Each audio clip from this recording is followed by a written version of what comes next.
Quando o novo bandeirante acordou o Brasil gigante. Tudo bem, tiveram para construir Brasília. E quem veio e chegou aqui em 1950, já na esperança que a capital seria construída. Como o meu pai, São que chegou invisíveis, aqui, né? como a dona Oscarina, que mora naquela casinha ali que chegou aqui. Muitas pessoas chegaram aqui em 1945, 50, Já nessa sabendo expectativa. que na esperança da capital ser construída, né? Na expectativa. Essas pessoas ninguém fala delas. Verdade. É claro que os candangos são extremamente importantes porque, né, trabalharam por construir a capital. Mas antes disso, teve outro evento importante, um outro momento importante da história, que foi a chegada do general Paulo Coelho em 1946 aqui em Planaltina. Ele foi encarregado de fazer, de comandar uma equipe chamada Comissão de Estudos da Nova Capital, o general Paulo Coelho. Aí ele veio conhecer a região, ficou aqui em Planaltina, foi recebido pelo Dr. Osaná Campos Guimarães, aqui na Fazenda Larguinha, aqui na estância, né? E também numa casa que está aqui ao lado do museu, uma que foi restaurada agora, e visitou a cidade toda. Foi até a Cachoeira do Paranoá, que é onde tem a barragem, que pertencia a Planaltina, aquela área toda era Planaltina. Aí da Cachoeira Paranoá, passaram no Retiro do Bambu, aqui em Planaltina, daqui atravessaram o Rio Maranhão, para conhecer as reservas de calcário que tem na Cercal, e isso está registrado no filme. Que filme? Nós vamos lançar um filme, Ah, sim. já está pronto o filme, né, que se chama Planaltina, Memória e Patrimônio. É um curta-metragem de 21 minutos e tem... E ele vai ser lançado aonde? Pois é, onde é que vai ser, Everton? Nós vamos lançar esse filme. Olha, eu e o Everton que fizemos a direção desse filme. Que legal. É uma Eu tô produção... perguntando assim, quem quer. O que eu estou falando para vocês está tudo no filme, viu? É, porque a gente quer ter acesso. Vai estar Bacana. disponível no YouTube, no Facebook, em diversas redes para poder realmente democratizar o acesso ao público. Então vai estar no Vai YouTube. estar no YouTube. E tem um trecho que está desse filme que o Paulo Coelho fez, entendeu? Dentro do filme. Ah, sim. Aí aparece ele visitando Planaltina, aí saindo, atravessando o Rio Maranhão, indo até a Cercal. Olha, o Paulo Coelho, ele teve um papel importante. Aquela história que se fala, Brasília para 500 mil habitantes, isso vem do relatório dele. Que ele pensava uma cidade com um cinturão verde em volta e que teria no máximo 500 mil habitantes. Aí depois desse cinturão verde, algumas satélites. E o Paulo Coelho, ele teve uma questão que eu coloco até nesse livro, História de Planaltina em Documentos, que pouca gente se atenta para isso. Ele defendia dentro do Exército, Paulo Coelho, a transferência da capital para esse local, para o centro, já se preocupando aí com a questão da geopolítica, principalmente do Brasil, ter o domínio de vez desse território. Porque se você observar desde o século XIX, o Brasil teve vários momentos, né, de rebeliões, de revoluções, Confederação Declarador, Farroupilha, que por pouco não dividiu o país em 2 ou 3. Né? E o Paulo Coelho, ele fala que, ele cita a coluna Prestes, que passou aqui por Planaltina, umas 2 ou 3 vezes, ficou acampada no Retiro do Bambu, aí no livro tem um capítulo sobre isso. Se você passar ali, Retiro do Bambu é perto do Colégio Agrícola, se você passar ali antes daquele Ribeirão do Corguinho, que tem aquela vila, perguntar onde fica a casa da coluna Prestes, os moradores vão te falar. Perto dessa casa, viu, Everton? Sim. Os moradores vão falar, a casa da coluna Prestes é aquela ali, ó. Por quê? Porque eles ocuparam o Retiro do Bambu, que é a Fazenda Salva, né? Era a sede da Fazenda Salva. Ocuparam o Retiro do Bambu, ocuparam aquela sede e a coluna não andava, né, com todo o seu contingente, apenas num batalhão, eles se dividiram em 4 destacamentos. O Prestes era o chefe do Estado-Maior, e quando a coluna chegou aqui, ela estava sendo perseguida por um grupo de jagunços que saiu de Lençóis, na Bahia, seguiu o curso do Rio São Francisco, chegou próximo aqui a Paracatu e veio para cá. Aí ela passou aqui no momento, um destacamento ficou aqui, o outro ficou próximo ao Monjola, e o seu Viriato de Castro relata a passagem deles ali próximo ao Monjola. Morador. Tá aí no livro, né? E passaram na volta também, porque daqui eles seguiram rumo ao Vale do Paraná, atravessaram uma região ali chamada Pinduca, porque o exército montou um cerco entre Formosa e Cavalcante com 2.500 homens. Eita, pô. Sim, e aí eles conseguiram desviar. Eram pessoas extremamente preparadas da coluna, oficiais, né? Aí eles Excelentes, conseguiram furar o cerco, aí atravessaram o vão do Paraná pelo Pinduca, que é uma região de difícil acesso, serras íngremes, vales profundos e tal, né? E a partir daí eles foram para o Nordeste do Brasil e também para o Tocantins, né? Fizeram esse roteiro todo e passaram aqui na volta novamente, a coluna. Paulo Bertrand fala sobre a passagem deles no Sobradinho. Lá tem um núcleo rural chamado Queima Lençol, que o nome veio desse momento, das pessoas ensanguentadas, aí muitas vezes os corpos ficavam ali em volta dos lençóis, Queima tal, Lençol? né? Nossa. Sim. E tem relatos de moradores da cidade sobre a passagem da coluna aqui. Inclusive, estou fazendo uma pesquisa agora de uma pessoa que morou em Planaltina há muito tempo, que há indícios que ela ficou aqui desertando da coluna. Era um dos membros da coluna e a coluna Decidiu ela ficar ficou por por aqui, se apaixonou por uma senhora e ficou por aqui. E sempre uma pessoa muito misteriosa, né? Era meu padrinho, muito misterioso, todo mundo tinha medo dele e tal, né? Andava com aquelas bombachas, aquela coisa, mas era baiano, não era gaúcho. E aí tem indícios aí consistentes que ele Poderia ter feito chegou parte aqui da coluna Prestes. vindo junto com o contingente da coluna Prestes. E a gente queria... Então em 46, sim. aí o Poli Coelho, depois do Poli Coelho, aí um outro momento importante já foi o que antecedeu a construção de Brasília, que fez os estudos em definitivo e que sacramentou o local que Brasília foi construída, que foi o chamado relatório Belcher, uma empresa dos Estados Unidos que foi contratada pelo Marechal José Pessoa, que comandava esses estudos, e essa empresa identificou 5 locais que a capital poderia ser construída, 5 sítios que eles deram o nome de uma cor a cada um desses sítios, para evitar lobbies de políticos, de fazendeiros. Aí quando você vai estudar, você vê ali sítio castanho, sítio verde, tal, aí não sabe por que isso, né?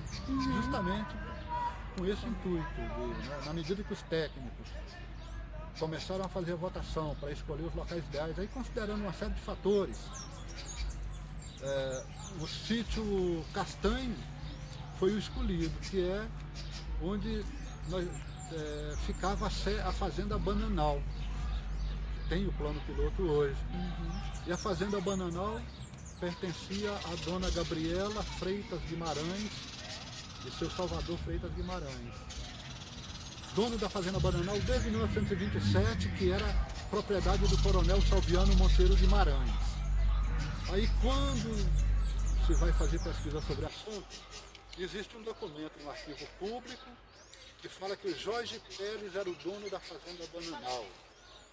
Olha, o Jorge Pérez comprou essas terras 8 meses antes para especular. Ele era pai da Wesley Roriz. Quando o Roriz era governador, ele foi lá, deu um depoimento como aquela pessoa muito boazinha, que era dono de todas essas terras que está aqui, e o depoimento está no arquivo público. Mas quando as pessoas vão analisar de forma aprofundamente, muitos não analisam a consistência da fonte. Essas terras que ele comprou pertenciam ao Deodato e ao seu sócio, terras que já tinham sido doadas ao município de Planaltina, em 1927, foram dados ao município, em troca o município ia fazer loteamentos e reverter e pagar os donos em lotes, porque terra não valia nada naquela época. Seu Viriato de Castro falava, Robson, a gente trocava terra por fumo. Você pegava um rolo de fumo e trocava por uma terra de tantos alqueires. Não valia nada. Aí quando já estava sacramentado que a capital seria aqui, aí ele fez uma escritura em Goiânia, aí depois ele reclama que deram um cheque para ele, isso é depoimento que ele deixou escrito no arquivo público, que eu estou falando. Aí ele fala que recebeu um cheque, o Altamiro de Moura era o chefe dessa comissão, e esse cheque era para descontar com deságio algum tempo depois, essa coisa toda, e fala que no final das contas não recebeu. Fala, pagaram com cheque sem fundo. Olha, quem morou na Fazenda Bananal, na sede da Fazenda Bananal, foi a Dona Morena. Aí tem dezenas de moradores antigos que te contam essa história. Ficava ao lado das piscinas da água mineral, a Fazenda Bananal. Ela foi indenizada, paga, comprou uma grande fazenda no Vale do Paraná, enquanto que o Jorge Pérez fala, não, a sede era lá perto do zoológico, eu não morava lá. O próprio documento dele, depoimento, é uma história sem pé e nem cabeça, se você analisar de uma forma um pouco mais crítica, um pouco mais aprofundada. Mas o que se tem na historiografia do DF, que nós vamos tentar encontrar o outro lado da história agora, o que se tem é isso, é sagrado. Olha, a Fazenda Bananal pertenceu a Jorge Pérez. Tese de doutorado, é dissertação à vontade. Entendi. Olha, mas eu já tenho pesquisas aprofundadas. Hoje isso vai ser objeto de debate aqui na igrejinha, com fontes documentais de cartórios, do cartório de Formosa, de Planaltina de Goiás, mostrando toda a cadeia dominial como planaltinense, né? Como pessoa que faz pesquisa em história, nós temos a obrigação de colocar o nosso lado da história. Agora com várias fontes documentais consistentes, e não apenas um relato. Eu posso chegar e deixar um relato lá no arquivo público, falando que eu, contando a minha versão, e aí as pessoas não se preocuparem com a consistência dessa fonte documental. Agora, eu não estou falando que quem fez pesquisa também sabia disso, ou essa coisa toda. Mas se essas pessoas entrevistassem vários moradores de 80, 90 anos que estão aí ainda, todos eles iam te falar com toda certeza. A Fazenda Bananal pertencia à Dona Gabriela Freitas Guimarães, a outra parte é o Deodato Louli, que também foi um personagem importante na história de Brasília, e muita gente fala que foi grileiro. Deodato morreu pobre. A intenção do Deodato, em 1927, era fazer que a capital realmente viesse para esse local. Criou vários condomínios, tem também um artigo sobre ele, escrito por uma pessoa de patrocínio, um familiar de patrocínio, que também é uma fonte documental importante, que vamos divulgar brevemente esse documento. E aí há relatos de moradores que saíam daqui, entravam no caminhão do Alexandre Salgado, que foi outro personagem importante aqui de Planaltina, muito importante, o Alexandre Salgado, uma pessoa de visão, um empresário, tinha uma fábrica de cortume aqui, gerava vários empregos. Saíam daqui, entravam na carroceria desse caminhão, iam tomar banho lá nas piscinas da água mineral. Tem um monte de gente que fala isso, e também era a diversão deles. Era as piscinas da água mineral naturais e a cachoeira do Rio Paranoá, onde tem ali a barragem. Inclusive uma das donas da fazenda, filhas do dono da Fazenda Paranoá, mora lá na Asa Sul, na 306 Sul. Almerina Gonçalves Guimarães. Portanto, esses personagens não são conhecidos das pessoas que escrevem sobre a história da região, mas a história oral é importante. E eles também não têm nenhuma intenção de ficar inventando coisas, falando aquilo que não tem consistência. E teve outro personagem muito importante também, que pouca gente fala, o seu Veluziano Antônio da Silva, prefeito de Planaltina quando a capital foi transferida para cá. Quando começaram a fazer as pesquisas e a capital foi transferida para cá. Recebeu aqui o Marechal José Pessoa, que comandava essa equipe de estudos.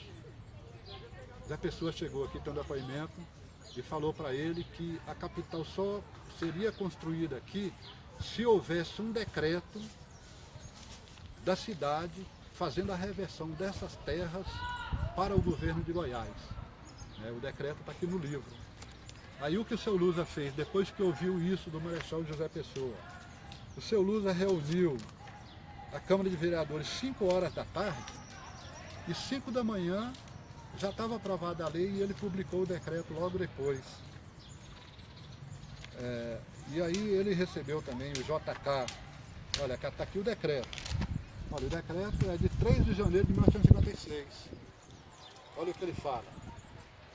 Fica o chefe do Poder Executivo a assinar em favor do Estado de Goiás escritura pública de reversão das terras existentes dentro da área demarcada definitivamente para a localização da futura capital, que foram transferidas do domínio da municipalidade e tal, né? Olha o segundo artigo. Fica expressamente ratificado em todos os seus termos a escritura de reversão referente à área localizada na fazenda Bananal, outorgada. Então está aqui o decreto, assinado por o senhor Veluziano Antônio da Silva, prefeito. Qual é o ano?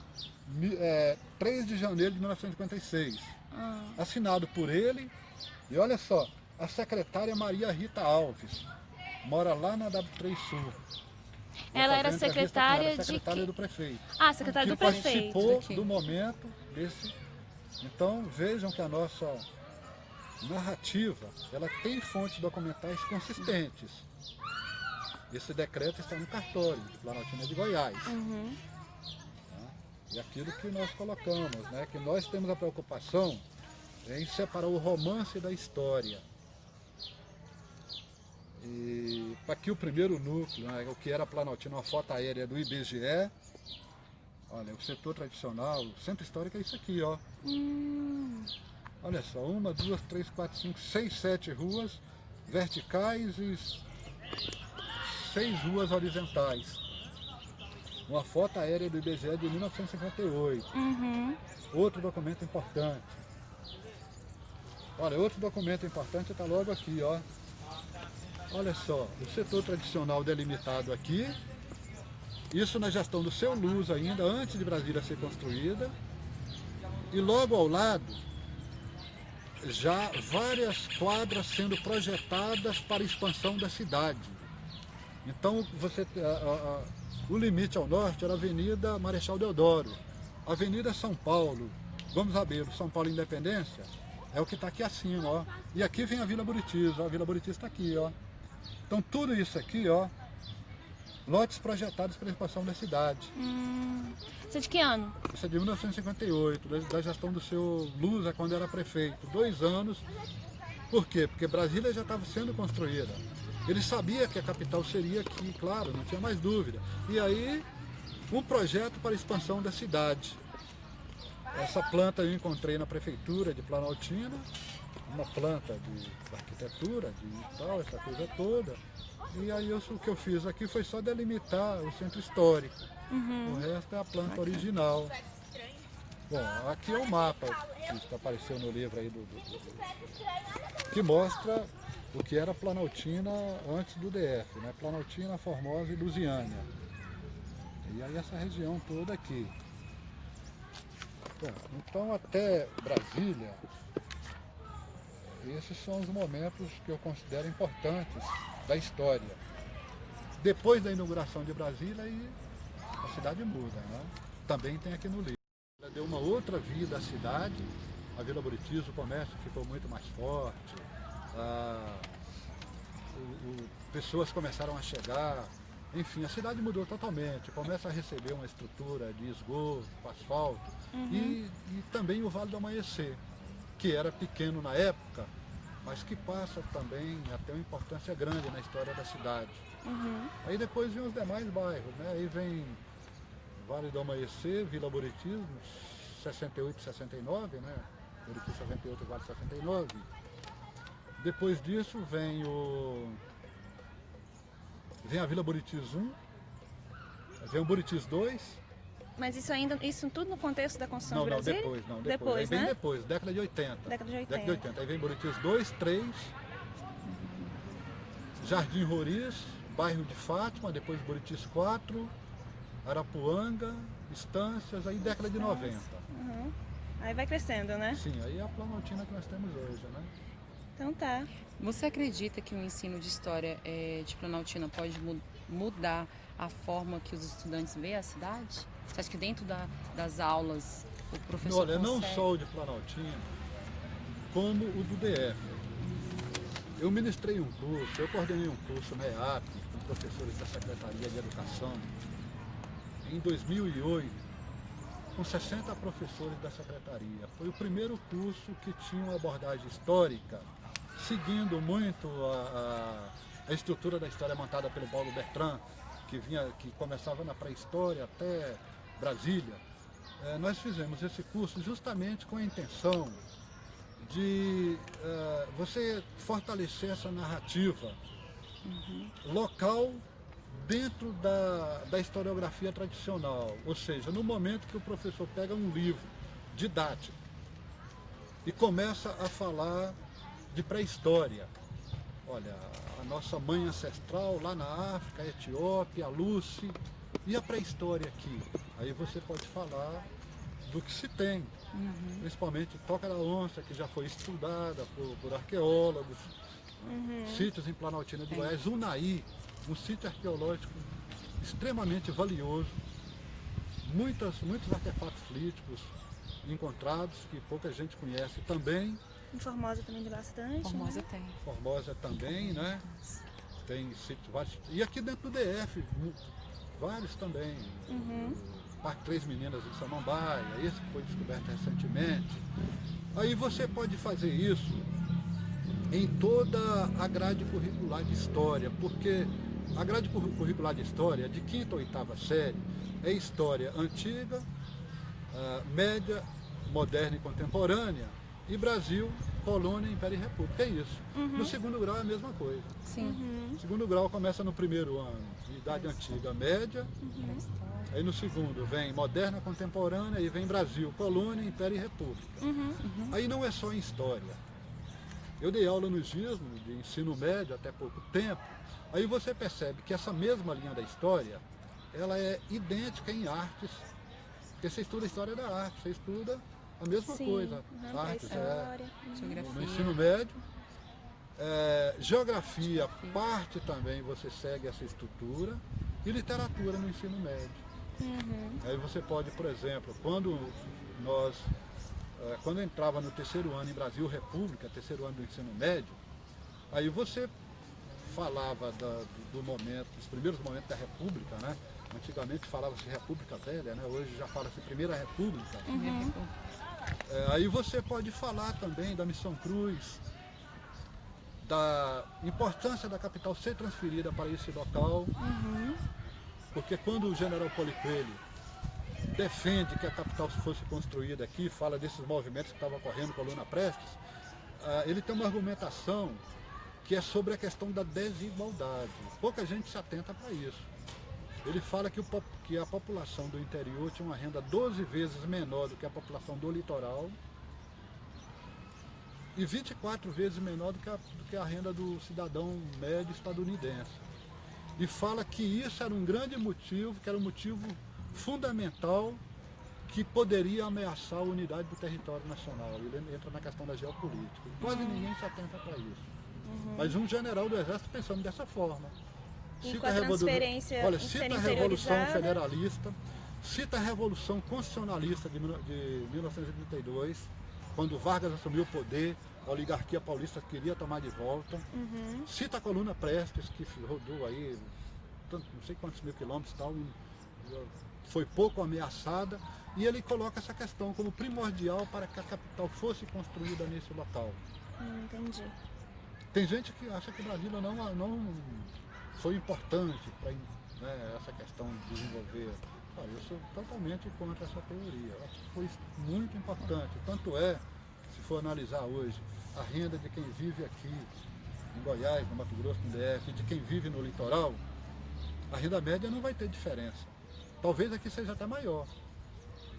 Mas, nesse momento, em 1946, o general Paulo Coelho apresenta esses dados, e são dados consistentes, até porque ele era um cara também influente nas Forças Armadas, e coloca isso como objeto algo primordial para que a capital fosse construída, ou seja, garantir a unidade do território brasileiro. Sim, entendo. Ok. Então, eu vejo que na medida que o professor,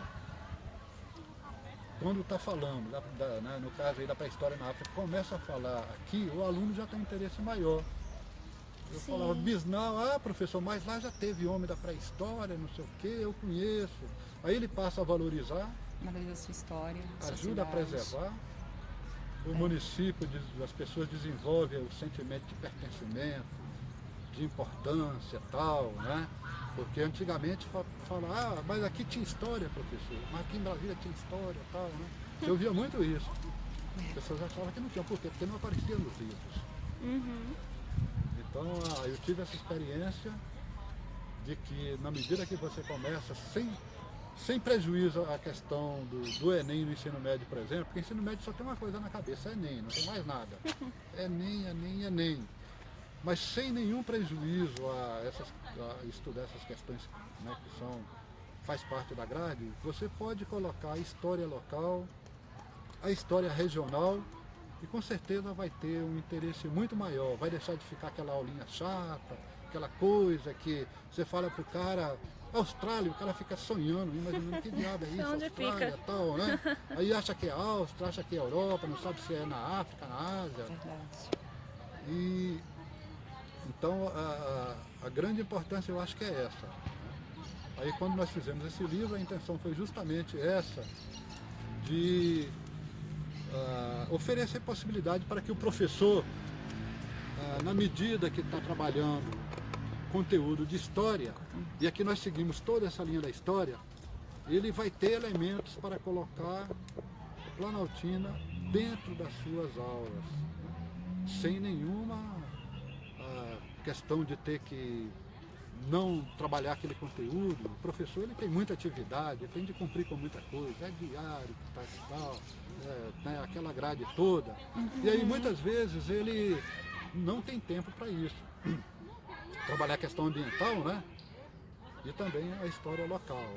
Sou Robson Eleutério, nasci em Planaltina, faço pesquisa sobre história regional, principalmente com a intenção de colocar Planaltina dentro da historiografia, para que o professor possa dar aulas de história e também falar um pouco da história local.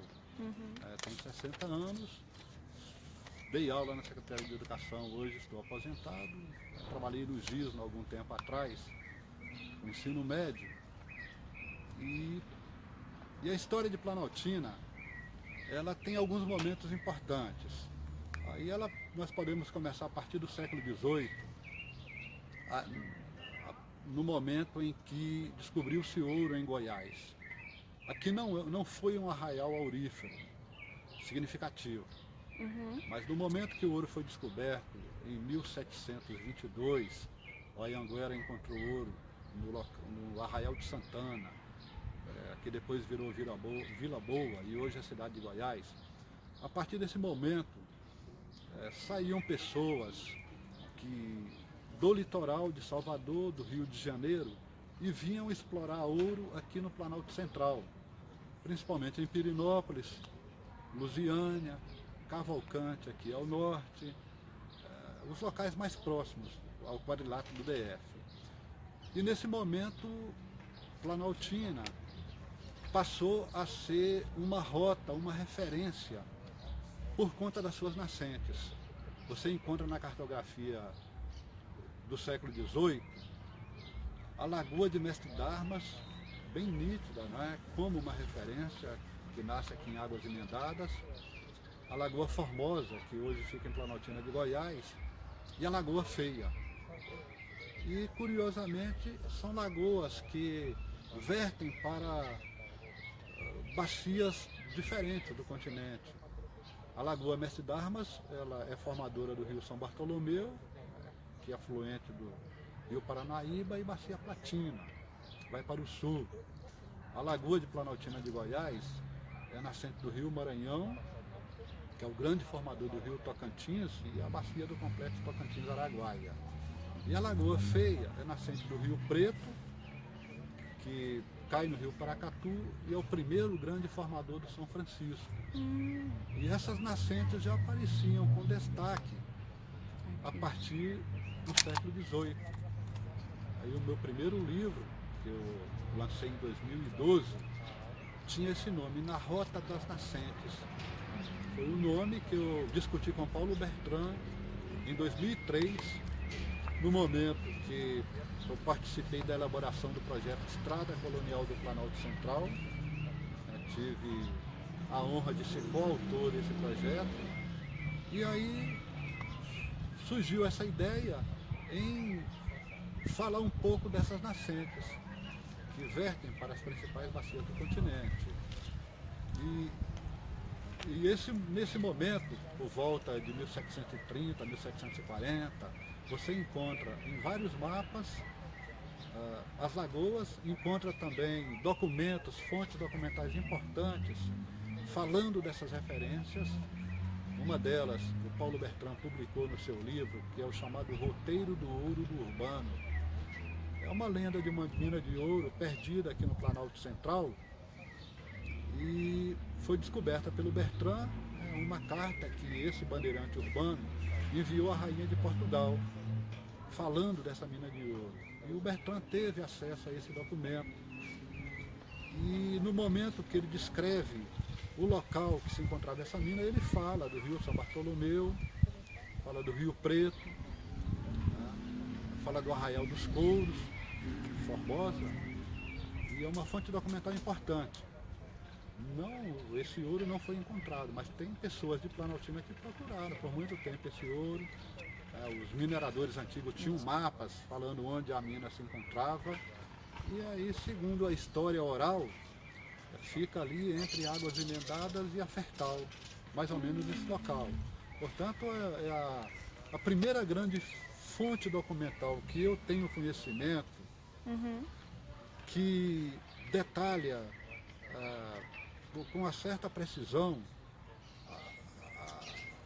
a geografia da região, porque ele fala em lagoas, fala numa serra tipo Canastra, fala na estrada que ficava ao longo da picada da Bahia. Bom, a partir daí surge, aparece aqui na região a figura do mestre d'armas. Esse mestre d'armas possivelmente tenha sido um ferreiro habilidoso no conserto de armas. Também na cartografia aparece muito esse nome mestre d'armas. E aí ficou essa lenda, né? Mestre d'armas, o local do mestre d'armas, arraial de mestre d'armas, distrito de mestre d'armas, embora não apareceu ainda fontes documentais detalhadas sobre esse personagem. E esse não se sabe o arraial nome também. dele, se ele tinha família, onde ele morava, de onde ele veio. Essas informações ainda não apareceram. E nem se teve esse arraial, ou seja, O arraial sim, eu vou falar daqui a pouco, mas não se tem notícia, informações detalhadas sobre esse personagem, mestre d'armas. Mas a tradição na história oral, aí sim, aí muita gente falava, olha, ele se chamava Januário e alguns falam que se chamava Teodoro. E que poderia morar numa casinha aqui ao lado, perto aqui próximo à igrejinha. Tinha uma casinha antiga e algumas pessoas falavam que o mestre d'armas morou lá, outros falavam que era numa casa descendo aqui na Avenida Floriano Peixoto, não é? Mas nenhuma fonte documental detalhada sobre esse personagem. O que nós temos é esse nome aparecendo também na cartografia, mestre d'armas. Isso por volta de 1750, 1760. No século seguinte, no início do século XIX, em 1810, aí foi construído uma primeira capela aqui nesse local. Era uma capela muito mais simples. O professor Mário Castro encontrou nos arquivos em Lusiânia, de Santa Luzia, que esse local na época pertencia ao Arraial de Santa Luzia. E ele encontrou algumas fontes falando do surgimento do povoado e também da construção dessa igreja, dessa igrejinha, bem mais simples. E em 1811, um ano depois, foi criado o Arraial de São Sebastião de Mestre d'Armas, 1811, ainda pertencente ao município de Santa Luzia. E algum tempo depois passou a pertencer a Formosa, ao Arraial dos Couros, e depois voltou novamente para Santa Luzia. Mas no momento em que pertenceu ao Arraial dos Couros, em 1859, em 19 de agosto de 1859, foi criado o Distrito de Paz Mestre d'Armas, com os limites definidos. A oeste, e até o Arraial e até o Rio Palma, onde tem o Poço Azul em Braslândia, ao norte até o Rio Maranhão, em Planaltina de Goiás, ao sul até o Rio Paranoá, ao sudeste, né, ao sudoeste até o Rio Paranoá, e a nordeste até o Ribeirão Extrema, e também o Rio Preto, que fica ali para o lado de Tabatinga, né, depois de Tabatinga. Então esse foi o primeiro limite do Arraial de São Sebastião de Mestre d'Armas. E essa é a data oficial do aniversário de Planaltina. E, então esse arraial ele se estendia de Planaltina? Sim, aqui a oeste ele é até Braslândia. Caramba. Até Braslândia. Aqui no livro tem o decreto de fundação desse arraial aqui no livro, e fala exatamente desses limites que nós colocamos, que eu acabei de falar agora. Então veja que Planaltina, né, quando teve a sua origem, o Arraial de Mestre d'Armas, olha, esse é o decreto que fala da criação desse arraial. E aí tem todas essas 19 de agosto de 1859. Esse decreto tem no arquivo público do DF. Vocês encontram esse decreto no arquivo público. E quem assina esse decreto? É o governador de Goiás da época, né, Francisco Jerônimo de Cerqueira. Aí ele assina esse decreto. Olha, fica criado um distrito de paz no bairro denominado Mestre d'Armas. Os limites desse distrito terão o seu começo na barra do rio Paranaguá, que é Paranoá, seguindo-se por este acima até o Vicente Pires, olha, isso eu não falei, né? Nossa, está ali um pouco Pires. acima do zoológico. Gente, Isto segue as suas cabeceiras destas até a estrada do Urbano. Olha, essa estrada do Urbano, ela passa ali no limite norte do DF, passa atrás do Parque Nacional e chega no pistão norte de Taguatinga. E atrás do Parque Nacional é que tem as nascentes do Rio Palmas, do Ribeirão Palmas, que é onde tem o Poço Azul. Em direitura a origem do Ribeirão Palma, né, que eu falei. E por este abaixo até o Ribeirão Maranhão, que é esse aqui, que nasce em Planaltina de Goiás, e o grande formador do Tocantins. Esse distrito fica considerado como parte integrante da Vila de Formosa da Imperatriz. Era o nome de Formosa na época. E aí, 19 de agosto é a data do aniversário de Planaltina, né? 19 de agosto de então, 1859. Formosa de Imperatriz era o nome do distrito? Era o nome não da cidade de Formosa. Então era Aqui pertencia a Formosa. Sim. Então, na verdade, a gente está pegando Formosa, você tem Planaltina e vai seguindo até Taguatinga, onde hoje é Taguatinga. Tabatinga. Então, tudo isso aqui era Formosa. Mas só que esse distrito teve esses limites dentro da Vila de Imperatriz de Formosa. Entendi. Antes era Lusiânia. E quem eram os moradores desse Mestre d'Armas? Olha, os moradores de Mestre d'Armas eram pessoas que praticavam principalmente a agricultura, já que aqui não tinha ouro de uma forma significativa. São poucos locais que teve mineração aqui, mas ainda assim insignificante em relação a outros locais, como Pirinópolis, como Lusiânia. Mas eram pessoas que praticavam agricultura e essa vila surgiu em volta dessa igreja. Então aqui seria o eixo, o centro. O centro, a igreja, em volta da igreja o primeiro núcleo de povoamento. Entendi. Você tinha um centro urbano que talvez era aqui, né? Era aqui. E aí Esse- você tinha as fazendas. Sim, aí o resto fazendas, né? Ah, entendi. Fazendas. Esses moradores que estavam aqui, você sabe me dizer se eles ajudaram na construção de Brasília, na transferência? Nessa época não, né? Não, é Mas, depois. sim, No processo depois da sim, transferência, sim, esses moradores de Planaltina sim. auxiliaram na Não, construção sim, da. aí vários, né? Vários. Mas antes de chegar lá, a cidade surgiu aqui em volta dessa igreja. Uhum. Houve essa derrubada do casarão ontem, que tem uma repercussão muito grande. Aí entrou uma senhora no meu Face e fez uma colocação. Ela se chama Elma de Castro, filha do Viriato de Castro, que foi guia da Missão Cruz, que aparece lá no final. Aí ela falou assim, olha,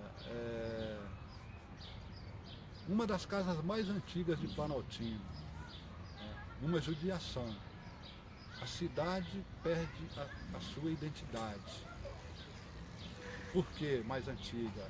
O núcleo justamente era esse, e aqui talvez a casa mais antiga tenha sido um casarão que ficava aqui nesse local, em frente a ele, tinha aquele mourão ali que colocaram fogo, aí depois um amigo fez a réplica e colocou próximo à igrejinha, e o outro foi esse casarão que foi derrubado. Os dois mais antigos da história de Planaltina, que vinha lá do século XIX. Então Não se esse sabe, casarão. Não se sabe a data exata daquele casarão. Mas a Elma, professora Elma de Castro, filha do Viriato de Castro da Missão Cruz, diz que era um dos mais antigos de Planaltina. Então, certamente, ele vem lá de 1850, 1860, né? Talvez antes ainda. Esse que caiu. E as pessoas não têm noção disso, né? Mas a partir daí, que Planaltina virou distrito, em 1859, aí teve um outro momento importante da história, que foi a chegada da Missão Cruz para escolher o local que a capital seria construída. Mas eu posso só te interromper e fazer uma outra pergunta quando o senhor fala desse distrito de Planaltina? Certo. Eu queria só entender. Aqui você te falou que tinha esse setor urbano, né? Certo. Então devia Um ser núcleo de pouco, povoamento. né? Pouquíssimo. Porque como não devia ter muito comércio. Casas dispersas. Não, comércio insignificante. Quase que nada. Até porque aqui era uma parte mais rural, né? Sim. Então, aí a minha pergunta. Então, obviamente, não sei, né? Nessa parte rural, nessas fazendas existiam escravos. Em pequena quantidade. Tem uma lenda que fala que a igrejinha foi construída por escravos. Não tem um pingo de fundamento isso. A igrejinha foi construída por um mutirão de moradores da cidade, e nós temos o nome de quase todos eles. O senhor tem um Temos o nome de quase documento, todos. documentação? Por quê? Qual foi o fazendeiro de Planaltina ou de Formosa que tinha escravos em grande quantidade? Olha, talvez o coronel Valeriano de Castro, e em pouquíssima quantidade, um amigo meu, o professor Ricardo Magalhães, fez um doutorado sobre isso. Aqui não tinha nenhum núcleo de mineração com grande número de escravos, como tinha em Cavalcante, em Paracatu. Qual o sentido de ter muitos escravos aqui? Você não tinha uma fazenda com uma grande produção nessa época. Né? E aí é diferente de Perinópolis, diferente de Paracatu, de Lusiânia. Então isso é uma grande lenda de que a igreja foi construída por escravos.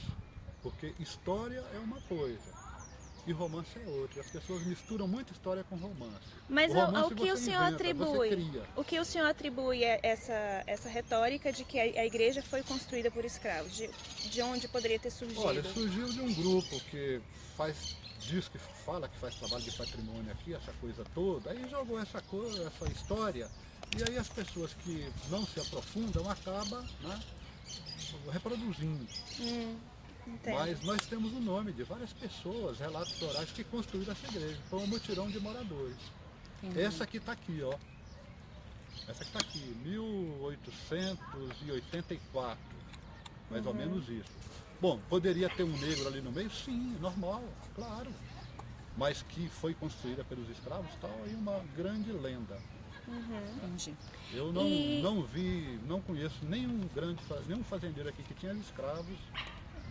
Que o senhor tenha acesso à O documentação. professor Mário também, que é um grande historiador, não conhece, e as pessoas falam essa coisa toda, mas a história você tem que ter fontes documentais que comprovam o que você coloca, o que você fala.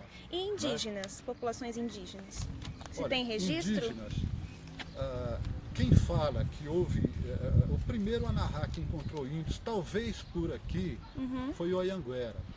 Em 1722, o Anhanguera saiu com a bandeira dele e foi procurar ouro, porque o pai dele, já tinha, né, o que eles chamam de Diabo Velho, tal, já tinha encontrado notícias que tinha ouro aqui. E o governador da capitania de Goiás investindo mesmo, criando expedições para procurar ouro. Portugal já estava em decadência na época, né, a Inglaterra emergindo como grande país da Europa.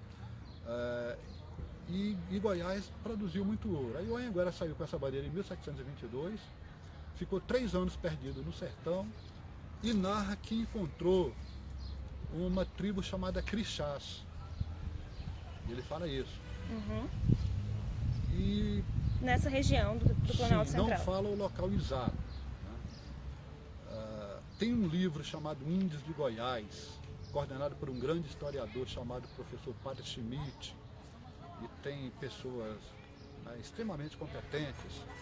Eles não encontraram nada sobre os Crixás. Tem o núcleo Crixá na divisa oeste de Goiás, aí sim, a tribo Crixá. Populações da pré-história, sim, o IFAM encontrou um sítio arqueológico em Sobradinho dos Meros, aqui, ó. Ela Planaltina encontrou no ano passado. Chapada Imperial também tem, né? Sim, encontrou aqui perto do Rio Paranoá, um pouco abaixo da Pedra Fundamental. Você tem sítio arqueológico em Formosa, em Planaltina de Goiás, em vários locais. Formosa. Agora, uma tribo que ocupou esse local aqui, das pesquisas que eu fiz, eu não encontrei. Daquelas que eu li. O livro Índios de Goiás. Quando o Cunha Matos, em 1824, ele visitou todos os povoados de Goiás. Ele não fala que encontrou indígena aqui. E o arraial aqui também não tinha importância, dentro desse contexto de Goiás, não tinha nenhuma importância como Pirinópolis, como Goiás Velho, Cavalcante, Natividade. Entendi. Não tinha. Então as Qual a populações tribo que que moravam ocupou essa região sim. aqui? Os Caiapó. Os Caiapó em Corumbá, por exemplo, você tem relato que eles invadiram a cidade de Corumbá, teve que mudar de local. Tem um historiador lá que se chama Ramir Curado, um grande historiador que tem documentos dessa época que os Caiapós invadiram Corumbá. Se você encontrar, verificar o núcleo que eles dominaram em Goiás, chegaram certamente próximo a esse local, mas você não encontra nenhuma fonte consistente. Pode ser que alguém venha encontrar ainda. Se você analisar as pesquisas do IFAM, eles não falam no nome de uma tribo, não se arriscam a falar porque não tem nada que chega a comprovar essa teoria.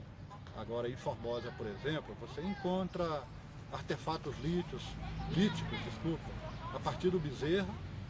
Você encontra o sítio do Bisnal, que são inscrições em baixo relevo, talhadas numa rocha e tal, né? Sim, essa é bem você famosa. encontra a Toca da Onça. Agora, uma tribo que ocupou Planaltina, uma tribo indígena, eu ainda não vi uma pesquisa aprofundada que fala sobre isso. E as pessoas que moravam então aqui, essa vila urbana, de onde elas vieram? Elas vieram do Goiás? Essas pessoas chegaram aqui na época da mineração. Elas vieram nesse... Os dois principais núcleos de povoamento eram Santa Luzia, Lusiânia, mais próximo, né? E Formosa. Então, no momento em que, logo depois que a região foi dividida em Seis Maria e fazendas, essa coisa toda, normalmente você formava núcleos de povoamento em locais distantes, de 40 a 50 quilômetros, sempre tinha um núcleo de povoamento. Entendi. E aqui foi um deles. Entendi. Mas aí lá no final do século, aí sim, a igrejinha, no final do século XIX, a igrejinha é construída por moradores da cidade, por mutirão. Aí nós temos relatos de várias pessoas que falam os nomes de quase todo mundo que construiu isso aí. O seu Aprígio, por exemplo, foi um deles, da família Castro, do Viriato Castro. né?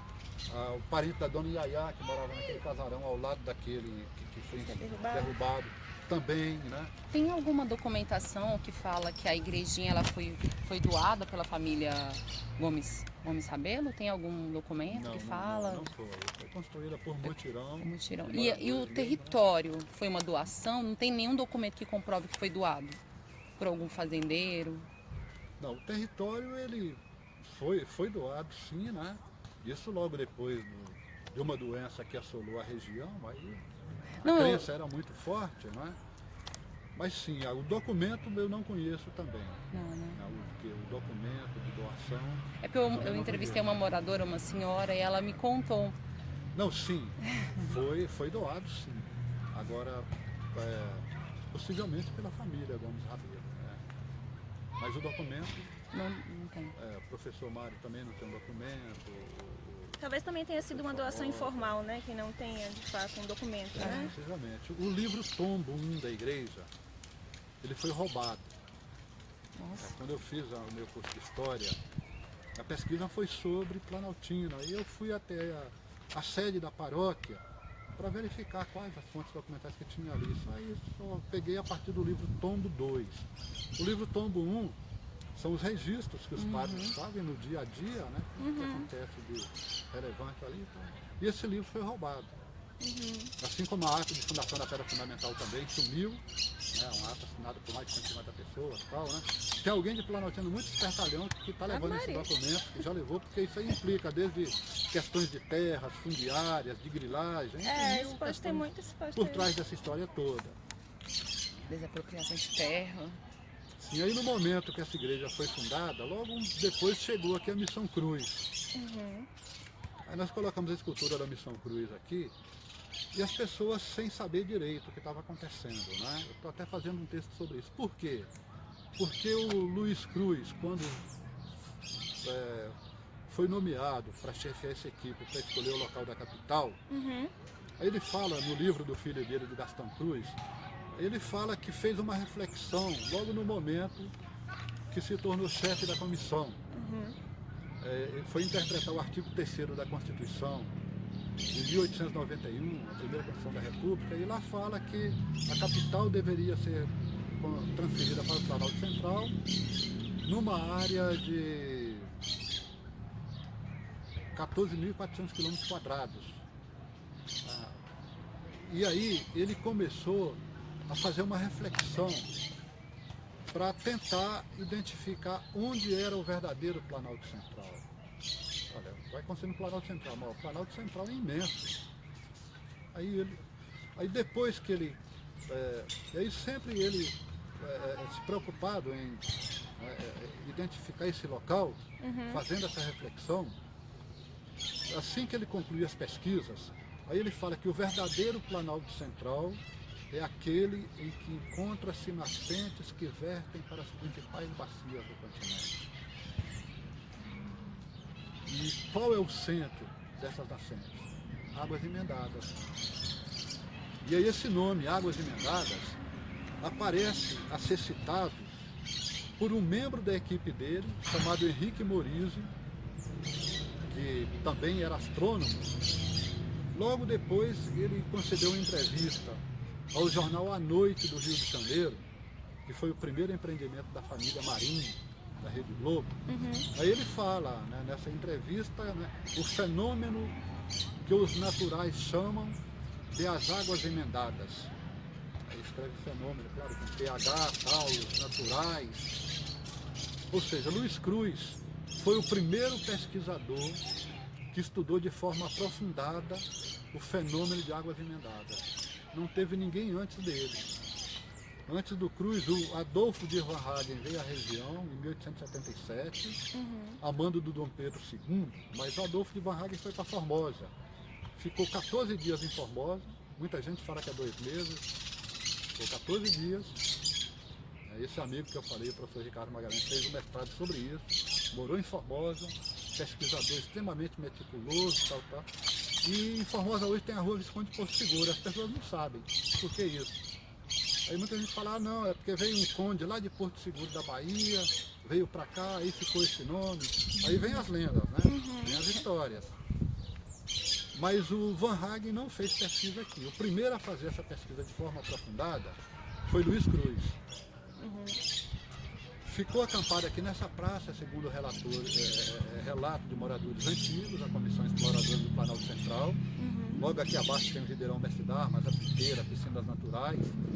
E o guia da Missão Cruz, que aparece na foto, era um personagem que morava em Formosa e depois veio para Planaltina, chamado Viriato de Castro. Ele conhecia a região de uma forma profunda, bioma cerrado, era o verdadeiro serratense.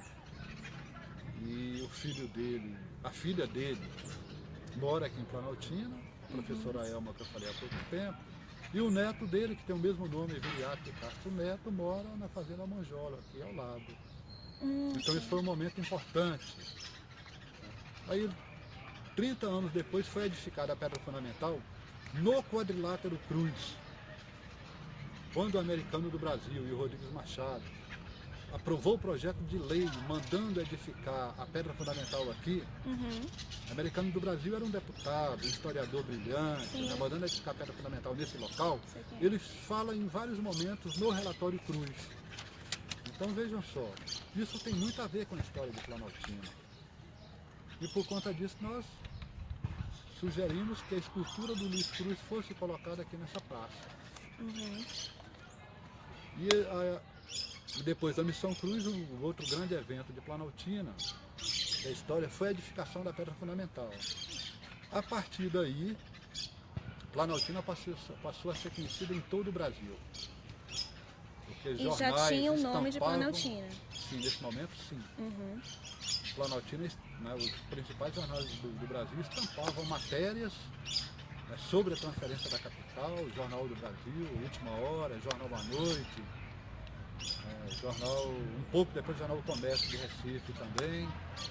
Aí Planaltina começou a receber pessoas de vários locais do Brasil, a partir da pedra. Pessoas de estados diferentes vindo para cá. A pedra foi edificada em comemoração ao centenário da independência do Brasil, inaugurada ao meio-dia, edificada pelo engenheiro Ernesto Balduino de Almeida, que foi nomeado pelo presidente Epitácio Pessoa como chefe dessa comissão que deveria erguer a pedra fundamental. E ela tinha que ficar pronta no dia 7 de setembro ao meio-dia.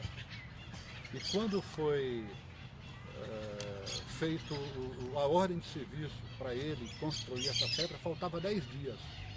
Foi no dia 27 de agosto e tinha que inaugurar 7 de setembro. Aí saiu uma turma de Araguari, que era a sede da Estrada de Ferro Mogiana, a sede da Estrada de Ferro Goiás, mas que ficava em Araguari, Minas Gerais, que era o final da ferrovia Mogiana. Eles saíram de lá em 6 Ford Bigode, botaram todos os materiais nesses caminhõezinhos e vieram para cá para erguer a pedra fundamental. A placa de bronze que está lá até hoje é original, foi fundida no Colégio Liceu de São Paulo e veio logo um pouquinho depois que eles saíram.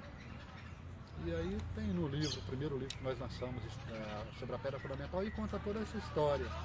É da saída deles de Araguari, passando por Ipameri, Cristalina, Lusiânia, Planaltina, e tiraram uma foto em frente ao Casarão Hotel. É uma foto que você encontra na internet. Deixa eu te fazer uma pergunta. Eu não sei se é uma história ou é lenda, mas dizem que tem pessoas enterradas na pedra. Lá na pedra fundamental tem muitos corpos. Você sabe me dizer? Não, nunca ouvi falar isso. Aqui sim, na igrejinha sim. Na igrejinha? Sim, mas na pedra fundamental? Não, nunca ouvi falar isso. Em relação... Já estudei muito sobre a pedra, viu? Já pesquisei muito, tem fontes documentais à vontade, mas não... tem livro, nunca vi falar isso. Já ouviu alguma lenda falando sobre isso? Não. Não, né? Não. Em relação à história dos casarões, que é nome de mulher, você sabe por que eles deram esse nome? As mulheres sempre como referência, né? Aqui em Planaltina não tem especificamente aqui, não é? Não apenas os casarões, por exemplo, Tem ali o Teatro Lieta de Ló. Olha, Lieta é a mãe do Preto Rezende, não é? As mulheres ficavam em casa o tempo todo, muitas vezes. Os maridos saíam para trabalhar e acabavam virando referência. A maioria aqui em Planaltina, meu pai chegou aqui em 1951, vindo de Minas Gerais, acabava tendo essa referência, assim. As mulheres ali. Seu pai veio para Planaltina? Veio em 51, já na perspectiva da construção da capital. Então Olha, ele já veio morar aqui. veio morar. Outra injustiça muito grande que se faz é que as pessoas só colocam como os personagens principais. Planaltina, cidade pioneira.